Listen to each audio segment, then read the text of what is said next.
protagonist reawakens with a mysterious sword in his hand, which is known as the Dragon Skull Sword. An unlucky Chimera Knight charges at the distracted boy, but with only a lazy swing of his new sword, Tsuguna completely annihilates the monster, to everyone's shock. He understands only one thing at the moment. This is the deadly sin summoning of wrath. He asks the devil boy who granted him this power if he wants him to enact his sins with the sacrilegious sword. With only a gesture for confirmation, the greatly empowered Tsuguna strides towards the chimera against the cries of his allies. Leaping high into the air and shrouded in both darkness and ill intent, he cleaves down on the chimera lord, reducing it to pieces. With another swing, he reduces those pieces into smears of blood. Sylvia and Lilia arrive to help, and in witnessing this carnage, they want to recognize the person in the eye of the storm as their dear Tsuguna. But if that is him, they know that something is very, very wrong. Surprisingly, he does not leave his carnage to just the chimera and begins cutting down the beastmen cocoons as well. Sawala thinks this is going too far since the villagers could still be saved. But Riru warns her that his master is no longer himself. Our protagonist then strikes his blade into the ground and lets out a spell, Dragon Pillar, Frozen Bomb, that releases a torrent that tears apart the nearby Chimera Knights. Sawala is intensely worried that nothing will get through to the boy. In a moment of reprieve, he realizes that the Dragon Skull Sword is feeding on his emotions to greatly increase his power, clearing his mind of anything but the absolute annihilation of his enemy. He thinks this feeling is good, as he can focus entirely on his duty. Liberius halts the guard, in disbelief that the real monster before him is Tsuguna. The boy strikes the ground again, releasing another spell, Raging Dragon, Skull Blast. Lilia sees this move as the disaster it will be and orders everyone else to get into defensive formation immediately. The Chimera Lord lunges at Tsuguna, but the spell sends it on a first-class aerial express, tossing it high into the air. Tsuguna decisively ends the battle with the destructive sword technique, Blooming Destruction, 10,000 blows of scattering chaos. The attack is so overwhelmingly awesome that Sylvia had to put up a defensive shield to protect herself and the others. When the dust settles, the Chimera Lord is dead and gone. Our protagonist, having his senses returned back to him, has now lost his new weapon. He's surrounded only by the carnage he left in his wake, like the shattered carcass of a beastman holding their horrified child. The other adventurers are left in shock by his brutal performance, in disbelief that Tsuguna had turned part of the forest into a smoldering mess of monster parts and corpses.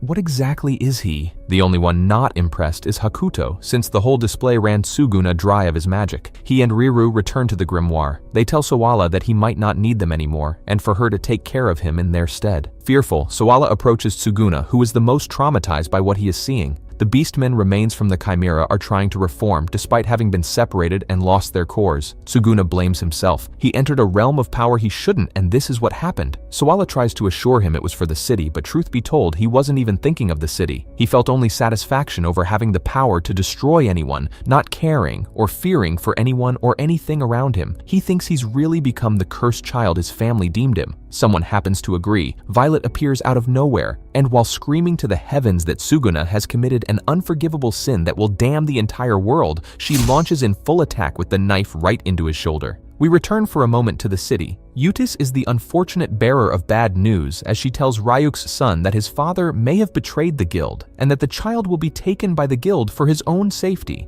They both acknowledge Ryuk must be being taken advantage of by someone who hates beastmen. The boy understands that Ryuk is doing this for the sake of him and his mother, but he just can't believe he would betray everyone he knows in the process. Moreover, the child aims all of his ire toward the creator of the Chimera, the one who ruined countless lives, and wonders what kind of gaze such a monster would have. Speaking of the devil, when we return to Violet removing her blade from Tsuguna's shoulder, we can see clear as day her warped gaze. Despite attacking someone in cold blood, she is only surprised he has any blood at all. Lilia realizes that Violet used invisibility to sneak up on Tsuguna. Not letting a flesh wound stop him from being a smartass, points out that at least a devil like him isn't a coward like her. Sawala demands to know who this knight before her is. Violet introduces herself as the alchemist Christina Ballestine, and he rightfully guesses that she is connected to the Church of Seven Elements. He can tell just from the way she looks down on him. Christina isn't impressed by his sentimentality. She can't help but look down on the devil that will end the world. Liberius attacks her in a rage because how dare she insult a comrade of his. She pushes him away with a magical spell and insists that the cursed child must be destroyed lest he destroys all of them. Next up in the roast of Christina is Sawala, who tells Christina that she has no right calling Tsuguna a devil when she is the one who created the chimeras in the first place. Christina can only say that her actions are no different from tumbling a tree and making a useful tool from it. Lilia is the next to speak in outrage for her reducing the beastmen she killed as mere tools. From one alchemist to another, Christina expresses disappointment in Lilia. She greatly respects her work and discoveries, but believes that she is hiding some pretty significant facts in her findings. Christina claims that when Lilia was unraveling the secrets of magical beasts in the bottomless caves of the Caligula Forest Labyrinth, she discovered the source of magical creatures, a fact that she chose to keep hidden. Christina believes that this is because those secrets would prove a theory that all living creatures apart from humans are merely inferiors spawned from the recesses of those caves. Beastmen came from the Shoggoth, and through her experiments, Christina simply returned them from whence they came, like releasing a domestic animal into the wild. She sees it as a blessing, really, as beastmen are inferior to humans in her eyes. Lilia retorts that humans are just as flawed, and that a mad and delusional scholar believes in a perfect being. Christina surprisingly agrees. She believes that humans are limited by death and isolation.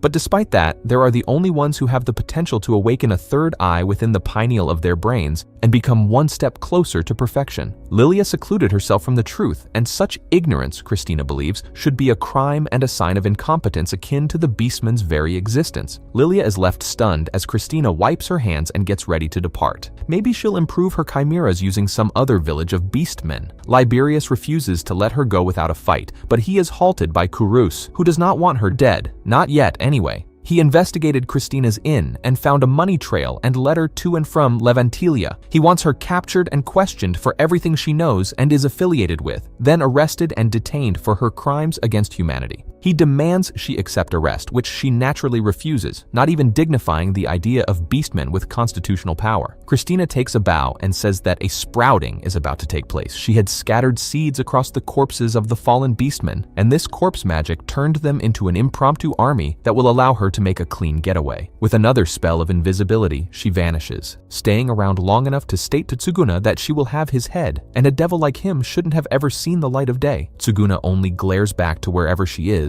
as if to say, "Bring it on, witch." Christina had vanished into thin air, and the adventurers can't track her down. They have bigger things to worry about, like the Legion of the Undead. Tsuguna wants to take care of the monsters, but his body says, "Nah, I'ma do my own thing," and forces him to stand down. The other adventurers tell him to stand down. They've got this. It would be embarrassing if some 12-year-old boy did all the adventuring and ass-kicking for them. As the guild stands up to the undead beastmen, Tsuguna can't believe that so many people would risk their lives and go through so much just to protect someone like him. Before he can finish these thoughts, however, he passes out from his injuries. When Tsuguna awakes, he's in bed at the Konohatsuki Inn with Sawala and Sylvia wrapped around him like he's a stuffed animal. The girls are thankful that he's okay. Sylvia tells him to thank her healing magic, but Sawala doesn't appreciate her hogging all the credit for the overnight sleep session. Tsuguna is caught right in between their squabble, and it's not as comfortable as it looks. Everyone downstairs, Lilia, Liberius, and the inn's receptionist, hears the commotion and comes upstairs to greet them, catching them in a pretty compromised position.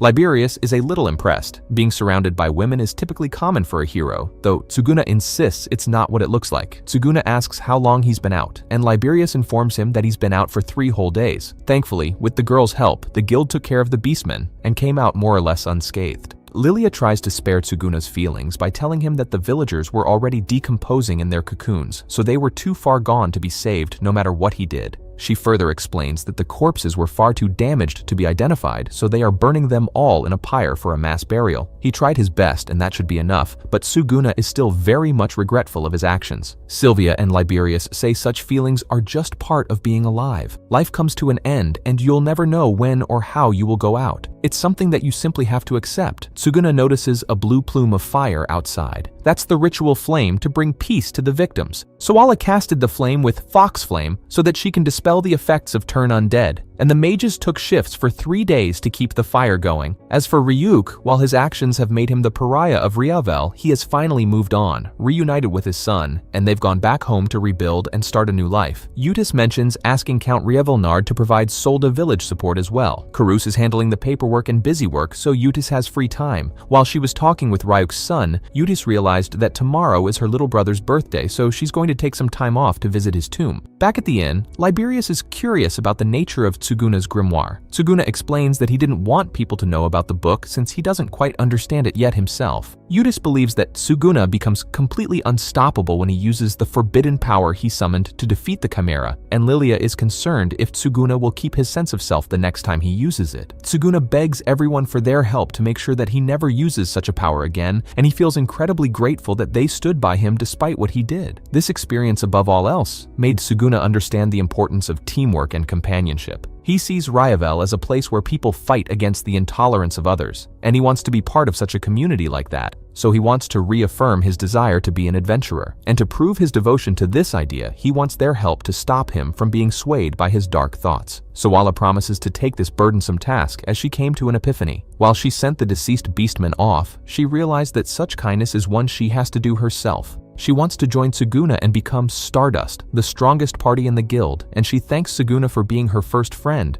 Elves is observing the heartfelt reunion high in the sky. Despite what happened, he has his faith in both Tsuguna and Sawala, and he tells the devil boy, Orux, that he hasn't quite lost his bet yet. We suddenly return to Tsuguna's past as the Seiki boy in modern-day Japan. Seiki listens to his teacher's boring lecture about the artist Odilon Redon, who once said that black is the most indispensable, essential color of all. But before he could finish, everyone's phone goes on a missile alert, and the teacher tells everyone to move away from the windows and hide under their desks. This is a common routine these days, it seems. Tsuguna looks outside and sees no missile, only a girl standing on the roof of a building, wistfully looking at the plain sky. Tsuguna thinks of his life as a crappy, boring game. The world is in high tensions due to worldwide conflict, nuclear threats, and terrorist attacks. But Tsuguna thinks that the bigger pain is that the end of the world is taking so long, and that if there is a god, he isn't really doing their job. When we return to the girl on the roof, she takes a last puff of her cigarette and jumps off, to the horror of everyone who is unfortunate to witness it. It's evening now, and Tsuguna is at home playing a game. His desk has a neat sketch of a monster that will come to be known as Riru. Tsuguna's play session is paused by his father, who he doesn't have the best relationship with. His father tells him that they're going to practice at the dojo this weekend, so he shouldn't be wasting his time playing those useless games. In this world, according to Seiki Sr., you need to be what others want you to be, and not run away from reality. He replies with a profound quote about how those who think using others' opinions are merely blindfolding themselves. His father thinks that's a cheesy light novel line when in actuality,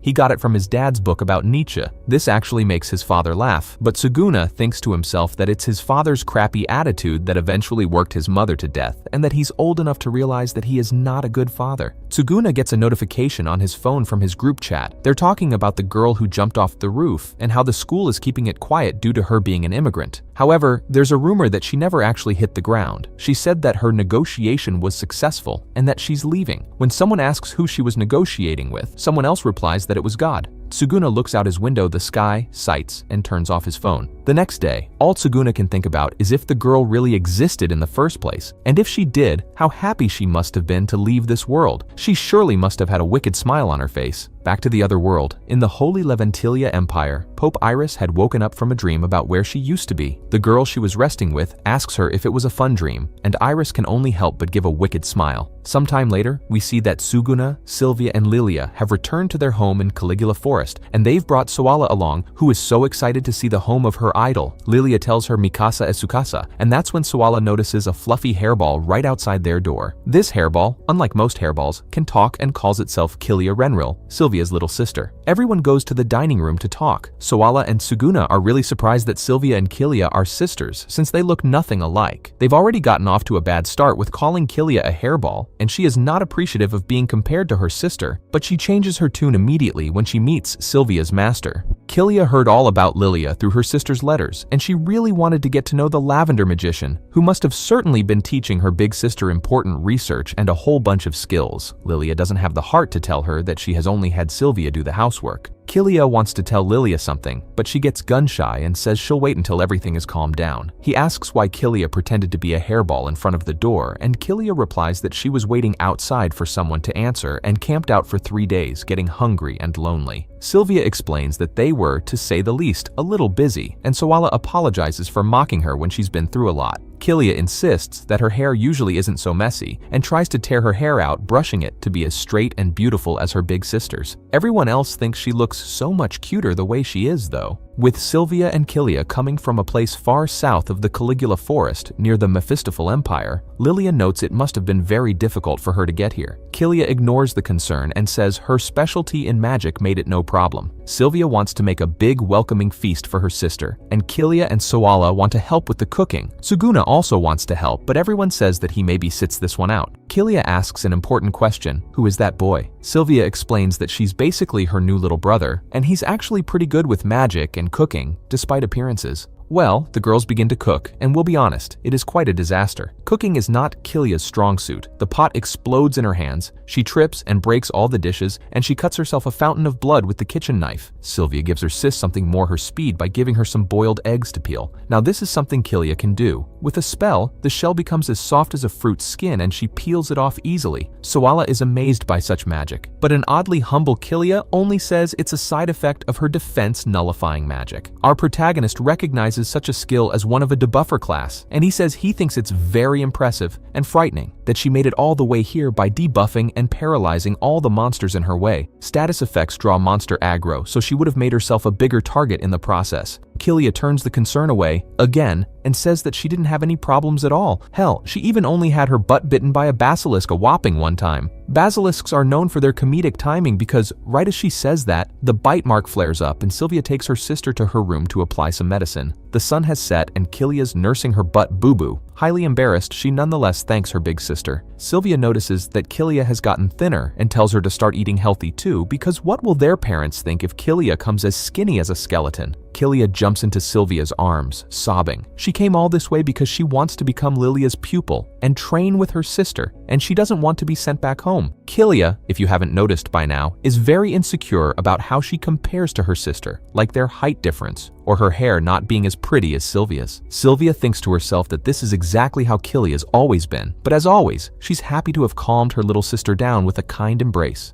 Sylvia promises that she will never leave her little sister behind. Lilia's hidden forest home has become quite popular recently, as they have yet another guest. Liberius sees monster-repelling camouflage, traps, and an alchemy pot, and he thinks, yup, this is the Lavender Magician's abode. He's suddenly attacked, emotionally not physically, by Kilia, who demands to know why a broom-headed adventurer is soliciting around Lady Lilia's home. He introduces himself as the Legion leader of Lord of the Flame, and he wants to see Tsuguna. You can tell just by looking at Tsuguna that he is not at all happy. He is not happy to see Broomhead again, and he is not happy about the tea table becoming even more crowded. He doesn't even have a chair to sit on. Liberius says that he's here to scout him out, because if the boy just lounges around drinking tea with women, his technique will get rusty. He is once again asking him to join his legion, but Tsuguna reminds the stubborn man that he already promised to quit pestering him about that when he beat the Chimera Lord. Did he? Liberius doesn't remember anything about any written agreement. Liberius justifies himself by saying that now that everyone knows about Tsuguna's Black Book and how dangerous it can be, the boy will be a person of interest. Kilia's heard of that creation summoning magic, but she thought that magic that doesn't belong to the 7 colors is just a myth. Anyway, Liberius further explains that the Adventurer Guild's only job is to hand adventurers quests. As an organization, the most they can do is protect Riavel, but they are otherwise not to engage with any political intent. Unfortunately for Tsuguna, the guild hiring an adventurer using cursed black magic could very easily become a political issue, as other countries would believe that Riavel is building the power and clout to become independent, or those countries themselves have an interest in having that power themselves. The guild can't even say that Tsuguna is working under them without approval from a higher power. Basically, Liberius' point is if Tsuguna wants to live a free life, he'd need a group like the Lord of the Flame to back him up. He'd still be able to work with the guild too. He'd just be recognized as part of a legitimate group and off limits. Tsuguna, tired of the gigantic wall of text, tells Liberius that he needs to think about it first. When he points out that he doesn't have to join Liberius's legion in the first place, Liberius claims there's no other group that stands up to the power of the Lord of the Flame. However, someone has something to say about that. While Liberius was giving his info dump, Soala let yet another guest into the abode. It's Eutis, and her mere appearance scared Liberius witless. She came to give thanks to Lilia for helping the guild with the Chimera problem, but Liberius knows what she's really here for. Eutis wants Tsuguna to be her underling, emphasis on her boy toy, and she'll protect him from reprisal through her sheer charisma, emphasis on scary older woman powers. She'll talk to the Count about getting approval from Central as well. Liberius refuses to let this happen because having Tsuguna under Eutis's heel would make her the most powerful person in the region. Why would he think that, says Eutis. She's just a regular, unassuming receptionist and totally not a badass guild master. Unfortunately for her, Tsuguna declines. The mental pressure of working under her would be too much to bear. Liberius can't help but laugh, and Eutis can't help but forcefully push her fist into his face. She corners Tsuguna Kabadon style and says there's two things she can't forgive: men who invade a girl's privacy, men who lie to girls, and men who look down on girls. She will put a collar on his neck and drag him back to the guild if she has to. Lilia breaks the argument up. She doesn't want a fight to start in her house. She then makes an excellent point that Tsuguna is her ward, so if anyone is going to make him work like a dog, they have to go through her first. Instead, she proposes a quest for everyone involved, including Sawala. The Caligula Forest has a dungeon that even expert adventurers have trouble finishing. Tsuguna and Sawala will compete against Liberius and Eutis to defeat the 30th floor boss. If the latter party wins, they get to do what they want with Tsuguna. Liberius is up to the challenge, but he doesn't think it's very fair. He, Eutis, and Kurus were part of a well-known party, so they have good coordination. Eutis can't help but agree, but Tsuguna says, "Nah, I'd win." Liberius suggests that the kids bring Kilia along to, even the odds. The elf nearly chokes on her tea and cookies. She doesn't want to die in some dark and humid dungeon. But Sylvia insists, saying it can make for great training and experience. Lilia, Tsuguna, and Sawala also all agree to let Kilia join. Kilia ignores the self-doubt and dread away because no matter what she wants, she's volunteered anyway. And so, a new quest begins. Tsuguna says that his party will win without a doubt, and the experienced adventurers take him up on that challenge.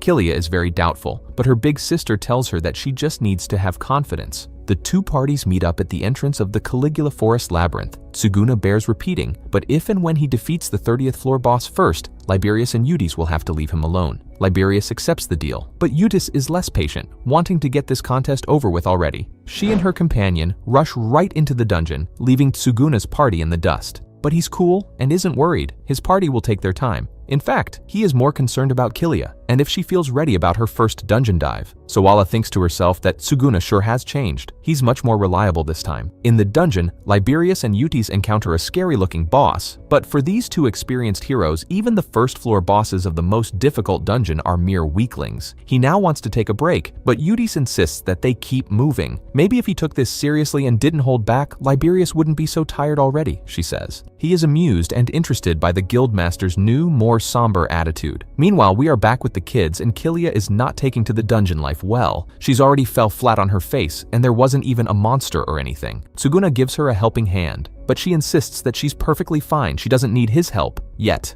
Tsuguna isn't impressed and asks that Sawala keep an eye on the brash elf from behind. We once again go back to Liberius and Eutis, who are tackling a huge minotaur-like boss on the 15th floor. This one was a bigger challenge than the last boss. It took a coordinated effort from both of them to take it down. It's getting late, so Liberius seriously thinks they should slow down and sleep the night off. Eutis finally agrees, but she really wants this all done by no later than tomorrow. Why is she so insistent on ending things quickly? Liberius has never seen her be so serious. Eutis finds the entire competition to be a joke, and moreover, she hates the idea of letting overconfident children go wherever they want and get themselves hurt. Liberius steps up for the kids and says that Tsuguna must have something up his sleeve if he's taking his sweet time through the dungeon. While Eutis wants to keep him safe and protected, Liberius wants him to grow, take more risks, and become a real man. Liberius then realizes why Eutis is acting this way. He reminds her that Tsuguna is not her little brother, and that when she threatens to cut the beastman apart if he says another word about him. Eutis's brother was brash, powerful, and confident, but lost his life fighting a nest of ogres. It's not his or Eutis' fault, says Liberius. That's just what happens when it comes to adventuring. You fight, and one day, a monster gets you. But okay, he won't press it further, and he calls it a night. They need to conserve their energy because night is when the dungeon is often the most dangerous. On the higher floors, an earthquake keeps Tsuguna and his party awake. He says that Lilia called this the dragon's tantrum, and that you can sometimes feel it from outside of the dungeon. Kilia is surprised. No one told her there were dragons in the labyrinth. The deal just keeps getting worse and worse. Fortunately, the dragon is only on the lowest floor, so they don't have to worry about it. Sawala feels like sharing an old fairy tale her mother used to teach her. It is said that the most powerful being in the world was an ancient immortal dragon, and the gods ordered it to protect this dungeon's treasure. Adventurers and thieves would challenge the dragon, but it would always prove victorious. Eventually, they stopped fighting it, and even sooner, everyone forgot about the dragon and its treasure. For tens of thousands of years, the dragon remained in the dungeon so lonely and isolated that it forgot even what the sky looked like. It would hit its tail against the dungeon walls just to remind other creatures of its existence, causing tremors, hence the dragon's tantrum. Kilia thinks it's a pretty sad story. She can't bear the thought of being lonely for millennia, not being able to grow up or have someone to talk to. Even a dragon deserves to have someone there to stay by its side. His party has encountered the Minotaur on the 15th floor. Sawala uses Heavenly Bind to pin it down, while Tsuguna and the summoned Sakazuki take the front lines. Kilia, bless her heart, tries to help with a blind spell, but all it does is make her a target. Tsuguna says the better strategy is to attack after the monster makes a wide arc swing. He lands a direct hit on the Minotaur, felling the great beast. Just when the fight seems over, Kilia is nearly bludgeoned by before Tsuguna takes the hit and slashes the monster. Kilia is concerned, but it's just a flesh wound. However, the scabbard of his blade broke. Kilia uses the medical skills she learned from Sylvia to patch Tsuguna up. Tsuguna thanks her, but she doesn't think it's anything special. Furin has analyzed the dungeon and the other party's movements. They passed the 15th floor 8 hours ago and they have a pretty significant lead. Tsuguna isn't worried though. By the 20th floor, traps become more complicated, and those two muscleheads don't have the patience or dexterity to handle them nearly as easily as they would the bosses. In a small bit, we can see Tsuguna proven completely right, as even Yuti struggles to overcome a trap and opts to just blow it straight to hell, which even Liberius thinks is going too far. Back to Tsuguna, he explains that since Yutis and Liberius are rushing their way through the dungeon, their abilities will dull from fatigue. Meanwhile, our protagonist Sawala and Kilia are fresh and healthy, so they're going to catch up in time. Kilia is so impressed by Tsuguna's analytical skills and his combat prowess too. He can kill monsters before she can even apply her debuff magic. It's almost like they don't even need her. Hell, she's probably doing more harm than good. Kilia is not in the right headspace. She really does think she's useless. Tsuguna insists that she is the linchpin to his foolproof plan and they need her, but Kilia doesn't believe it. At this point, she's going to be kicked out of Lilia's house and even Sylvia will abandon her. The elf girl starts bawling and Sakazuki's snark isn't helping. Sawala can really tell that Kilia loves her sister. Kilia was so saddened when Sylvia left to study alchemy and she noticed her parents missed her too. Unfortunately, she could not replace her no matter what she did. Sawala, however, makes a great point. She doesn't need to be her sister. Tsuguna thinks about how many players would fall head over heels for the tsundere little sister debuffer shtick, thoughts that Kilia can't read but don't appreciate anyway. In any case, Sawala assures the girl that they all like her for who she is, which cheers Kilia up. Tsuguna himself doesn't have a sibling, but he is sympathetic towards the need to be acknowledged by others. Kilia can't believe that someone with such talent and power wouldn't be respected by everyone, but Tsuguna tells her his home life wasn't exactly ideal, and that his father would be especially disappointed by his behavior during the Chimera incident. Though he didn't notice, he was thinking about his father from another world and not the Heil family. Sawala is happy that Kilia was able to get the normally distant Tsuguna to open up about himself, and they all heap praise upon praise on her, though Kilia, in classic tsundere fashion, pretends she isn't totally proud of herself. Nevertheless, they got her spirits back up, and she declares that if they have a problem, they can depend on her, since she is their big sister. Tsuguna and Sawala remember that Kilia is an elf, so she's probably way older than either of them. However, by the way she acts, Sawala thinks she could have passed for her niece, another comment that Kilia doesn't appreciate. Even though they've finally made it to the 30th floor, Kilia is not optimistic about their chances. At this point, Liberius and Yutis should have already beaten the floor's boss, but Tsuguna is still cool about it. He knows that their attacks will not be able to take the boss down. He knows what the boss is capable of because he fought it himself. Indeed, when we see Yutis and Liberius engage the 30th floor boss, a giant turtle with an adamantine shell, they can't even put a scratch on it. No matter what attacks they use, physical, fire, and ice, the turtle's shell negates it all. The boss is preparing a dangerous area of effect attack, one that will definitely wipe them out if they stay in the room. The breath attack lights the room up and blasts everything to nothingness, but thankfully, the party managed to escape at the last second. Just as they begin to plan their next move, Tsuguna's party launches headfirst into the room. Tsuguna gets a little cheeky, saying that they should leave it all to him. He reminds Yutis of the last time she saw her little brother, when the cocky young adventurer told her to leave it all to him as the doors shut in front of her. Tsuguna's party had activated the boss room's lock trap, so history repeats again as Liberius and Yutis are locked out. The only way that door opens is if Tsuguna defeats the boss or dies trying. Eudes is furious. How dare they do something so reckless, so stupid when the boss will undoubtedly kill them all. Liberius, however, has much greater faith in the kids, recognizing that they have been outplayed and that even Lilia must have foreseen this outcome. Eudes realizes that Tsuguna must have fought the boss before. She is surprised, and so is Sawala, as we see in a flashback to her party devising their game plan. Tsuguna kept the fact that he fought the 30th floor boss before as a trump card against the other party. Sawala and Kilia are less than impressed that Tsuguna would use such an underhanded and dishonest tactic, but Tsuguna snaps back that it doesn't matter so long as they win. Kilia, still thinking herself as useless, wonders what she could even bring to the table until Tsuguna reminds her that her debuff skills are crucial for his plan.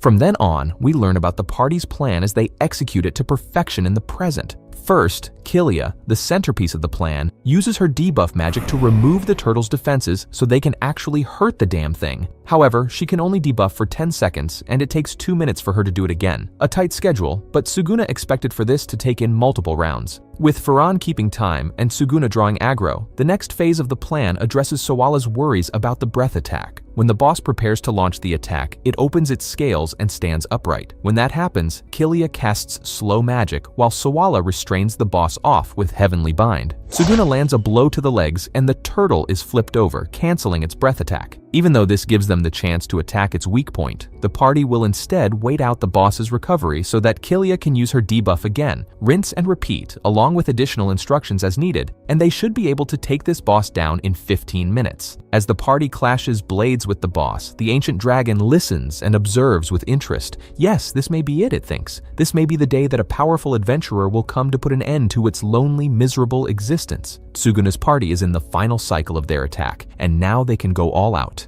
Kilia points out an attack from Tsuguna's 3 o'clock, and he's swarmed by worm-like monsters. He's never seen this pattern before, but it's nothing that he can't handle. Kilia backs him up with a special spell and, in an instant, grants Tsuguna's sword the slash enhancement, so now he can really do some big damage. Meanwhile, Sawala charges her gauntlets to increase her physical power, which Furin warns her that she only has a short time to use. Staying in formation, the party realizes that the defense debuff cooldown has ended. Kilia launches one last debuff spell, and the turtle boss is now completely defenseless. The whole party strikes with their full power. Tsuguna with a blooming destruction, and Sawala lets her power gloves loose with a refusal of heavenly thread. With an overkill rating of 122.2%, the 30th floor boss is basically completely annihilated. The party has won the day and the contest. The doors open now, and Eudes and Liberius can see how much the kids have grown. Tsuguna and Koa celebrate their win. They beat the boss in 15 minutes, just like Tsuguna expected, and he especially gives thanks to Kilia, the MVP. Such praise can make a grown elf cry, and she is so glad to finally not feel useless. Eudes then charges into the room with a look of furious murder in her eyes,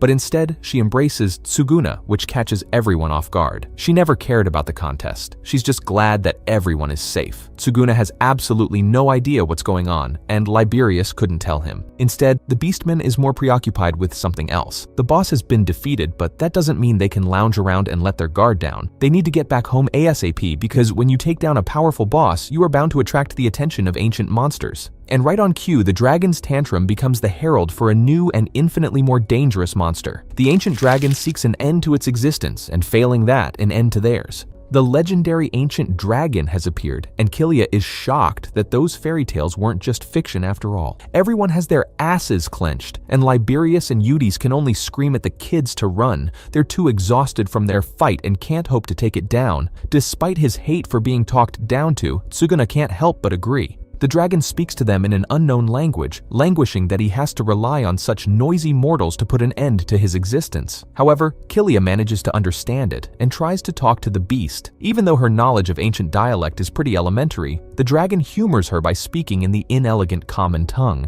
The dragon wants to get right down to business. He does not want to fight, but rather he wants the adventurers to take their sword and cut its neck. This is surprising, an ancient dragon asking for death. But the dragon explains that it can no longer tolerate the endless cycle of death and rebirth it has been cursed with. He can no longer feel joy or pain, having been forced to live countless lifetimes for treasure no one even cares about anymore. He just wants this miserable existence to end. Tsuguna guesses this is the work of God, and the dragon praises his astuteness. Because of a contract with God, the dragon must protect the treasures of the labyrinth, and it can't simply kill itself. However, there is one escape. When the dragon is on the verge of reincarnation, he is at his most vulnerable, and if he is killed during this process, it will halt the reincarnation, killing him for good. He doesn't care what they do with the treasure, he just wants to be free. His last request is that they take his skull to the surface so he can see the sun one last time before he dies. Liberius, out of both adventurer pride and sympathy, takes up the offer to become a dragon slayer. But suddenly, Kilia tells him to stand down. She wants to empathize with the pitiful dragon. She asks the dragon his name, but he says that a one-of-a-kind creature like him seldom needs one. Kilia does not want to kill the dragon, and moreover, she has a possibly more outrageous request of her own. How about he doesn't die? She recognizes his suffering, but she refuses to accept that he really wants to end it this way. The dragon refuses to believe she can empathize, but she does. Anyone can understand the suffering of a lonely person, even if that person is a dragon.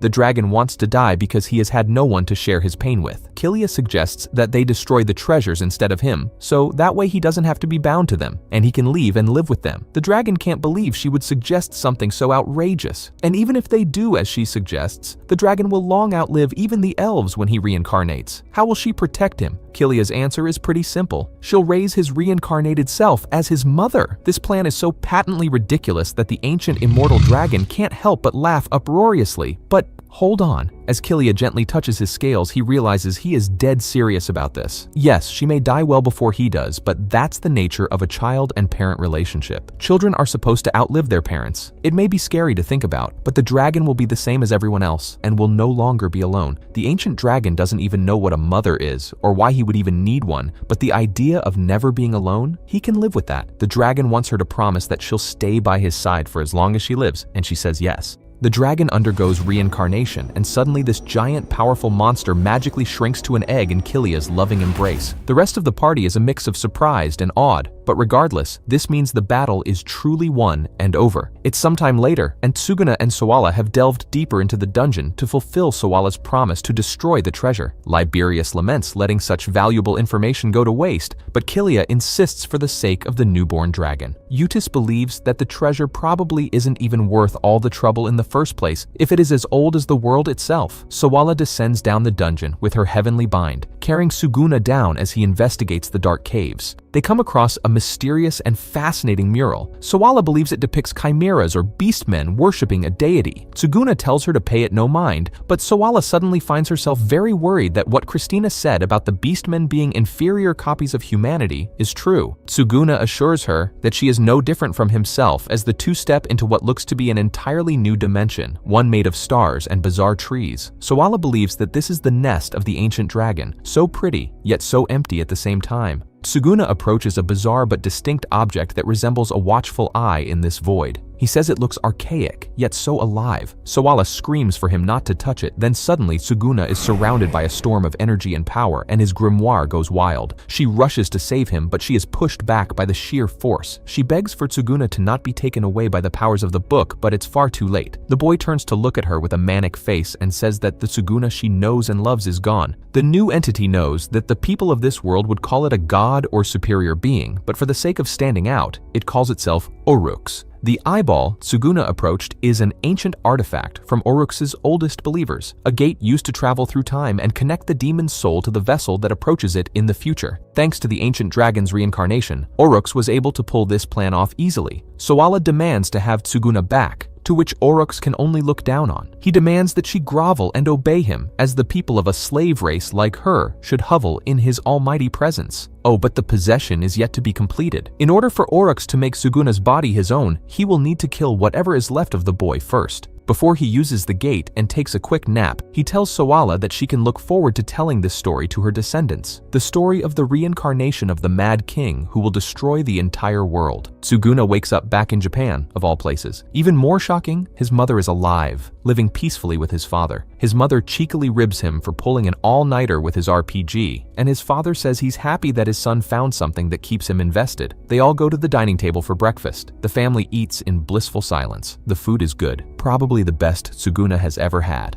They ask him what he wants to do since they're on vacation. He wants to stay with his parents since it's been a long time since the family had some quality time together. Tsuguna is so relieved that his parents are back with him and everything seems perfect. Suddenly, the world around him is wrapped in the chains of the grimoire. His mother tells him that he doesn't have to worry about anything or feel lonely, just rest. No one will wake him up from this wonderful dream. We cut to reality. Liberius, Eutis, and Kilia look down towards the caves, unable to see what is happening. Sawala holds the comatose Tsuguna in her arms, crying her heart out. When all seems lost, Diebs appears beside Kilia, though it seems that only she can see and hear him. He apologizes to her and to the newborn dragon for getting everyone wrapped up in his petty battle with the demon boy and asks Kilia only one thing: for her to lend him her power to awaken the dragon so their voice can reach Tsuguna. With their combined strength, the dragon is reborn again. Deep in the dungeon depths, Sawala screams for Tsuguna to come back. Her voice manages to reach him in the dream reality as he manifests as himself in the other world and kills his mother.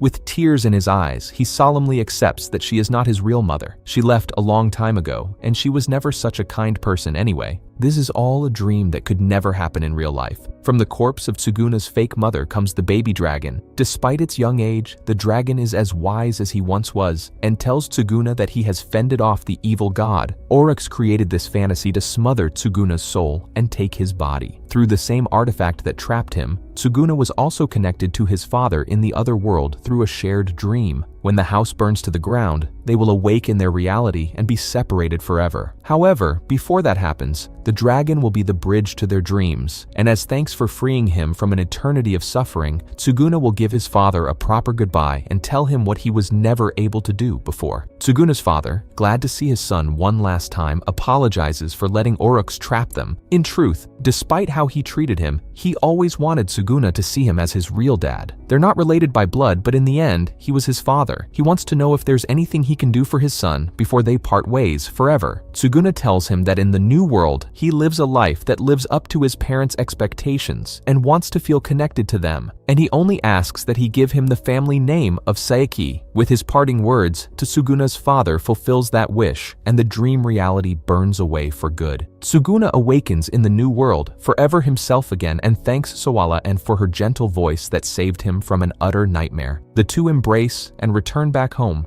Back at Lilia's home, she and Sylvia are told about the wildest adventure ever. Sylvia can't believe her little sister came back as the mother of the ancient dragon that defended the Caligula Forest Labyrinth. Lilia actually can't believe it, even when she sees the dragon in Kilia's arms. Tsuguna wants to name him Subaru, after a star cluster. Sailors use stars to navigate, and Subaru will be everyone's guide towards a good future. Kilia thinks it's a great name, and Sylvia thanks the kids for bringing a smile to her sister's face. Sawala is happy that they have two cute new party members. Eutis and Liberius are impressed as well. While he has the chance, Tsuguna wants to make sure that Liberius isn't going to try to force him to join his legion again. It's Eutis who suggests a new idea. Why doesn't Tsuguna make his own legion? With Sawala, Kilia, and Subaru, the combined party will be the strongest adventurer party in the world. It's settled then. Eutis gives them her permission to become the Stardust Legion, and with that, as Liberius states, Tsuguna has made himself a new family. Tsuguna can't help but think back to the day he first met Mr. Seiki, and wonders if his father felt the same as Tsuguna does now.